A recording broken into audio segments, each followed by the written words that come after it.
Alors, chers amis, maintenant nous allons accueillir Alain de Benoist, que beaucoup connaissent. Alain de Benoist est essayiste, philosophe et l'auteur d'une centaine de livres portant sur la philosophie politique et l'histoire des idées. Il a récemment publié Le moment populiste, ce que penser veut dire, c'était en 2017, et Décroissance ou toujours plus en 2018.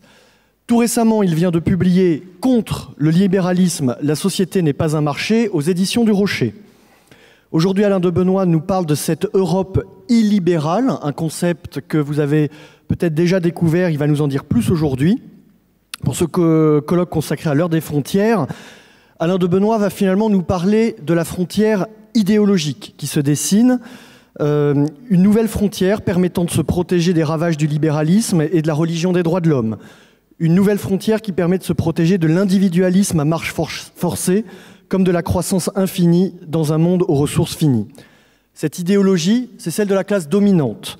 Il n'y a qu'à voir comment la gauche morale ou la droite conservatrice s'y est râlée aussi facilement. Alors avec Alain de Benoist, nous partons maintenant sur cette nouvelle frontière et il développe avec nous le concept de démocratie libérale. Je vous demande d'applaudir Alain de Benoist.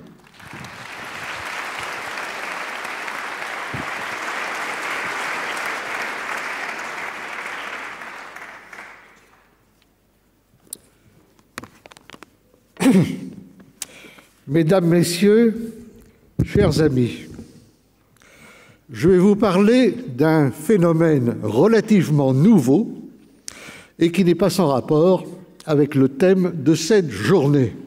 Il s'agit de l'illibéralisme. Le mot est un peu barbare, mais son sens est assez clair. Il désigne l'apparition de nouvelles formes politiques qui se réclament de la démocratie, mais veulent en même temps rompre avec la démocratie libérale qui se trouve aujourd'hui en crise dans à peu près tous les pays du monde.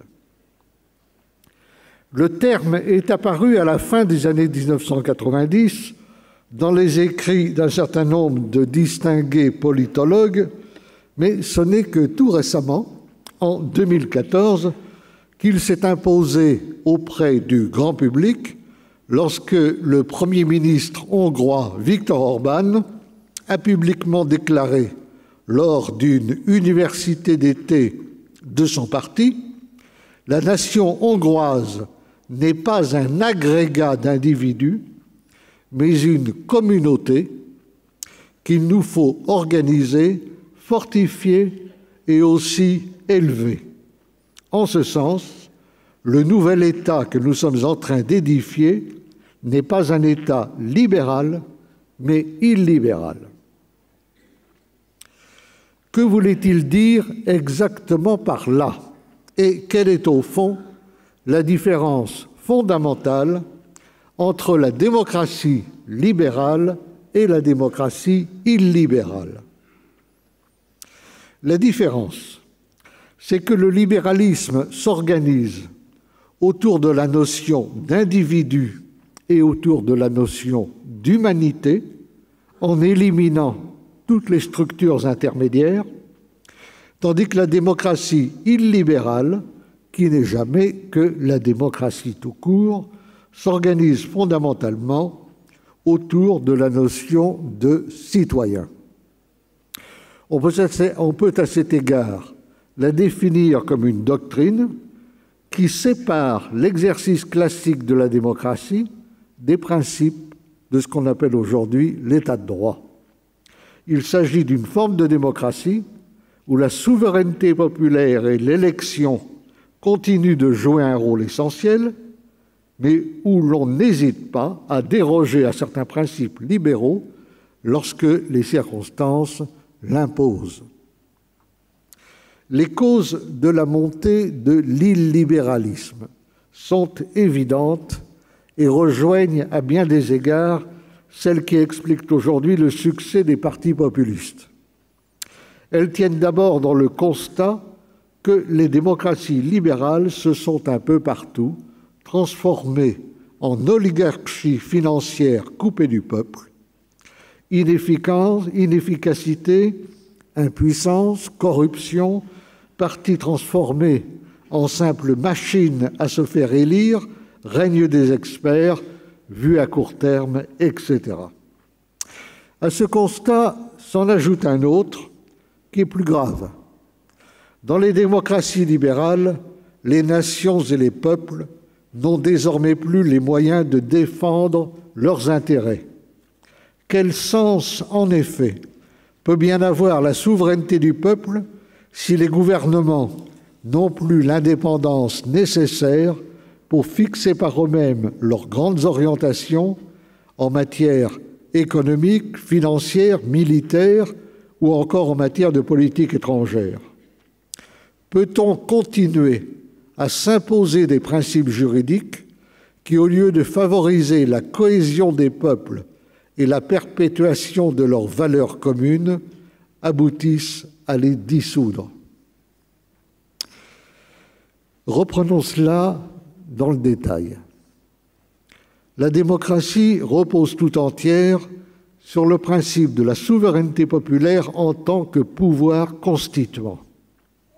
La démocratie est la forme de gouvernement qui répond au principe de l'identité de vue des gouvernants et des gouvernés, l'identité première étant celle d'un peuple concrètement existant par lui-même en tant qu'unité politique. Tous les citoyens appartenant à cette unité politique sont formellement égaux. Précisons toutefois que le principe de la démocratie n'est pas celui de l'égalité naturelle des hommes entre eux, mais celui de l'égalité politique de tous les citoyens. Le suffrage obéit à la règle « un citoyen, un vote » et non pas, comme on cherche à le faire croire, à la règle « un homme, un vote ». Le peuple en démocratie n'exprime pas par le suffrage des propositions qui seraient dans l'absolu plus vraies que d'autres, il fait simplement savoir où vont ses préférences et indique s'il soutient ou désavoue ses dirigeants. Comme l'écrit très justement Antoine Chollet, dans une démocratie, le peuple n'a ni tort ni raison, mais il décide. C'est le fondement même de la légitimité démocratique. C'est bien pourquoi la question de savoir qui est citoyen et donc qui ne l'est pas est la question fondatrice de toute pratique démocratique. C'est pourquoi également les frontières territoriales de l'unité politique sont essentielles.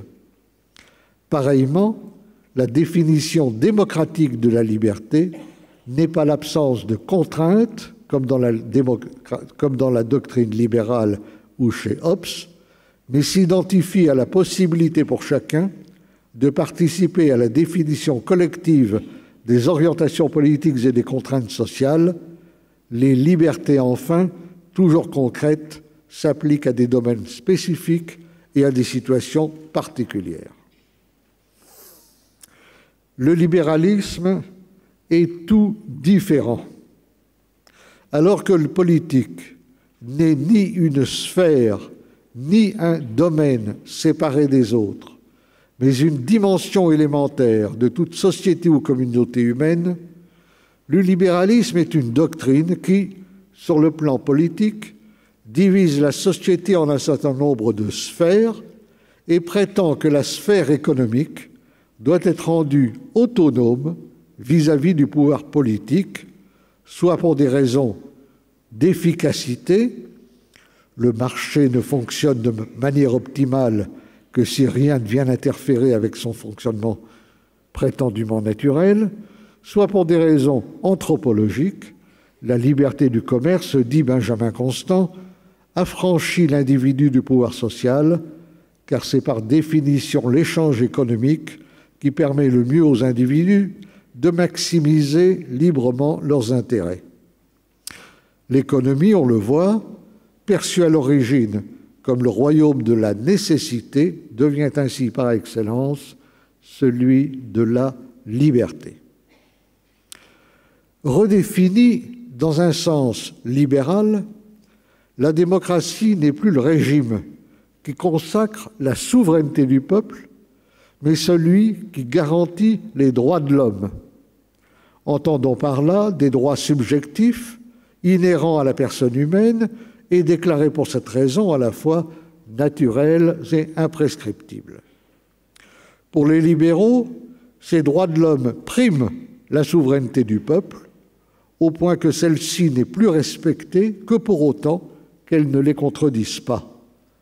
L'exercice de la démocratie est ainsi placé sous condition, à commencer par celle de respecter les droits inaliénables que posséderait tout individu à raison même de sa seule existence.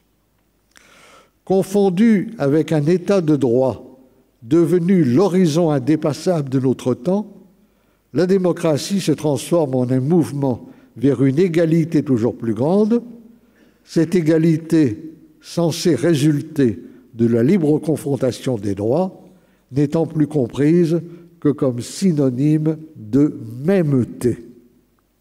L'état de droit dissout le politique sous l'effet corrosif de la multiplication des droits, comme le dit très bien Marcel Gauchet, à être invoqués sans cesse, les droits de l'homme finissent par paralyser la démocratie.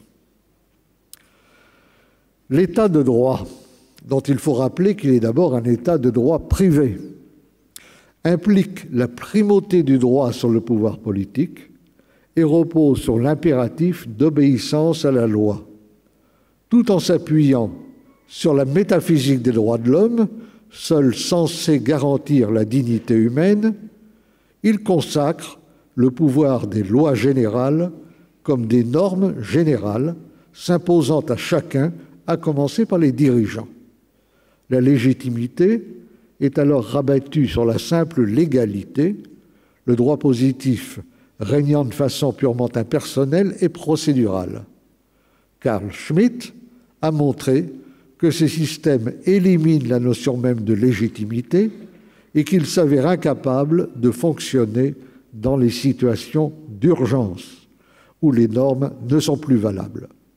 Ce remplacement de la politique par le droit ou par la loi aboutit en fait à vider le politique de sa substance. L'état de droit va nécessairement de pair avec l'individualisme libéral et sa conception d'une liberté toute négative qui ne concerne que l'individu et jamais la collectivité.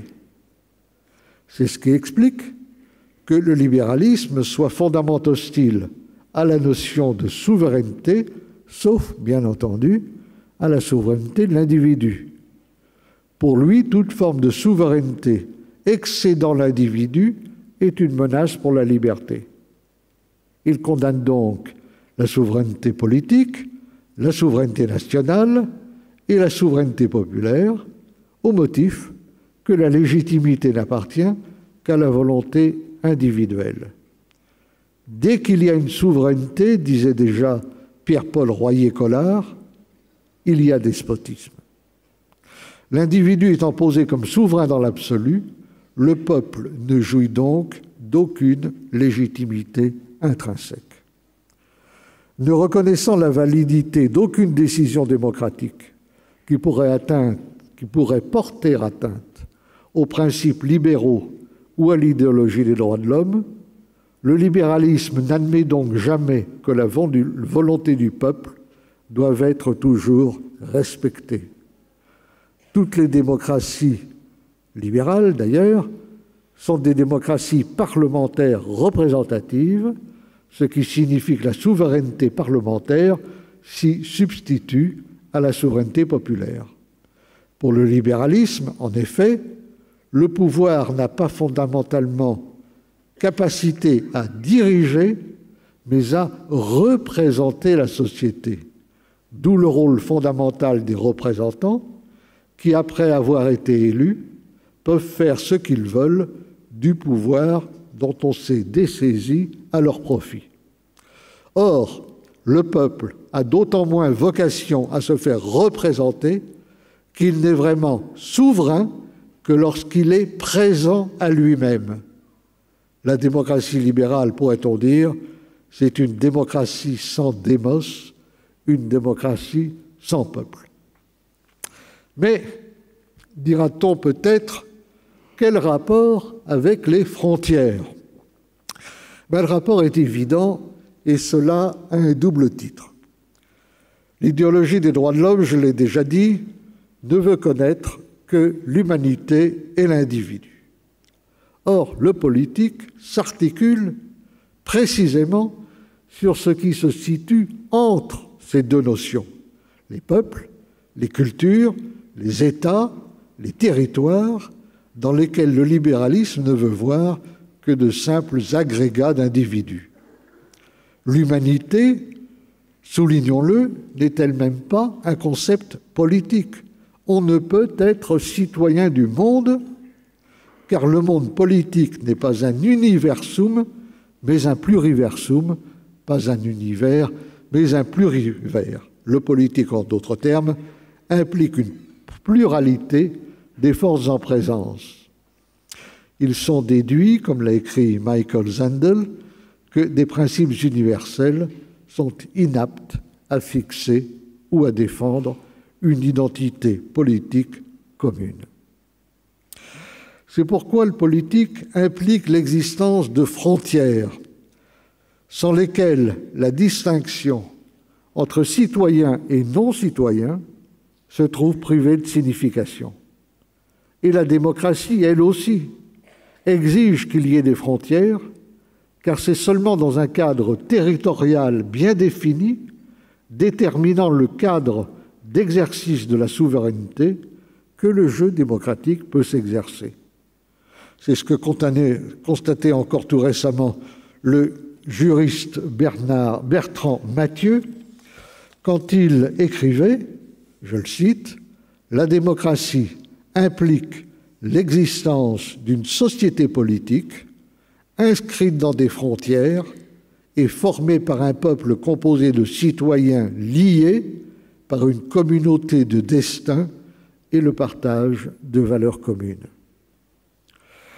Ce n'est à cet égard pas un hasard si les démocraties illibérales commencent à se multiplier au moment même où l'Union européenne est en train de se briser sur la crise migratoire. Ce n'est pas un hasard non plus si ces démocraties illibérales que l'on voit aujourd'hui se mettre en place en Europe centrale et orientale s'appliquent à se doter de frontières dignes de ce nom, ainsi qu'en témoigne la mise en place de barrières grâce auxquelles elles s'efforcent d'endiguer les flux migratoires. Pour le libéralisme, au contraire, partisan de la société ouverte et d'un monde sans frontières, le principe qui s'impose, c'est celui bien connu du laisser-faire, laisser-passer, la libre circulation des hommes, des marchandises et des capitaux. On retrouve ici un exemple de la vieille opposition entre la terre et la mer. Seule la terre, en effet, peut connaître des frontières, alors qu'on ne peut en instaurer aucune sur les mers et sur les océans. Les flux migratoires, tout comme les flux commerciaux et les flux financiers, appartiennent au monde maritime, pourrait-on dire, des flux et des reflux, tandis que le politique apparaît intrinsèquement lié au monde tellurique qui exige des délimitations et des lignes de front. Vous savez que le sens premier du mot frontière, c'est précisément celui de ligne de front. Mais il faut bien voir également, et ce sera la conclusion de cette communication, que les frontières ne sont qu'un exemple parmi d'autres des limites. Elles disent où s'arrête et où commence l'autorité politique et la légitime volonté des citoyens de faire respecter leur personnalité, leur spécificité sociale historique, leur sociabilité propre, c'est-à-dire leurs mœurs. Or, nous vivons aujourd'hui à l'heure de l'illimitation, c'est-à-dire de la négation généralisée de toutes les limites. Nous vivons, pourrions-nous dire, à l'heure du transnationalité, transfrontalier, transaction, transsexuel, transparence, transgression, transhumanisme. La limite, c'est la mesure. L'illimité, c'est la démesure. Et c'est en même temps l'indifférenciation, l'hybridation, l'éradication des particularités et des normes que l'idéologie dominante a entrepris depuis si longtemps de déconstruire. Cette illimitation trouve son illustration la plus typique dans la nature même du système capitaliste. La caractéristique fondamentale de ce système est en effet son orientation vers une accumulation sans fin au double sens du terme, processus qui ne s'arrête jamais et qui n'a d'autre finalité que la valorisation du capital, système où tout surplus est employé à se reproduire et à s'augmenter de lui-même. Tout ce qui peut faire obstacle à la circulation des hommes et des choses nécessaires à l'expansion planétaire du marché, à commencer par les frontières, doit être éradiqué ou tenu pour non existant. La logique d'expansion du capital ne diffère guère au fond du processus d'arraisonnement du monde que Heidegger appelle le Gestell ou la machination, Machenschafт. Perçu comme un objet dépourvu de sens intrinsèque, le monde est interprété comme fondamentalement exploitable. Il est sommé de devenir rentable et source de profit, c'est-à-dire valeur au sens économique du terme. C'est cette illimitation dans la visée comme dans la pratique qui fait du capitalisme un système reposant sur la démesure, la négation des limites, seulement préoccupé de produire toujours plus de valeur pour augmenter et valoriser toujours plus le capital. Vous remarquerez au passage que la société des individus est tout naturellement une société de marché, car l'illimitation du désir et l'inflation des droits répond à l'illimitation qui est le principe même de la reproduction du capital. L'homme économique, l'homo economicus, vise à maximiser son intérêt comme la forme capitale vise à maximiser le profit. L'un et l'autre, finalement, cherchent à s'augmenter dans la seule catégorie de l'avoir. Entre la notion de frontière et l'idéologie du capitalisme libéral, la contradiction est donc totale. L'apparition des démocraties illibérales le confirme, et j'ai envie de dire que celui qui pourrait en tirer la leçon, puisqu'il sait à l'occasion critiquer le libéralisme, c'est bien le pape François, qui ne manque pourtant jamais eu l'occasion de prêcher l'accueil inconditionnel des migrants, quels qu'ils soient. Il faut construire des ponts et non pas des murs, dit le pape François, qui est ici dans son rôle, puisque le peuple de Dieu ne connaît pas de frontières et qu'un souverain pontife est étymologiquement un pontifex, c'est-à-dire un homme qui fait le pont. Mais c'est là une alternative irrecevable. Le pape oublie seulement qu'entre les murs et les ponts, il y a aussi des portes qui peuvent être ouvertes ou fermées selon les circonstances, et surtout qu'en certains cas, le pont le plus efficace, c'est le pont-levis qui se baisse ou qui se lève pour ouvrir ou fermer le passage, permettant d'accéder à une cité menacée. Il est temps, à mon sens, aujourd'hui, de relever le pont-levis. Je vous remercie.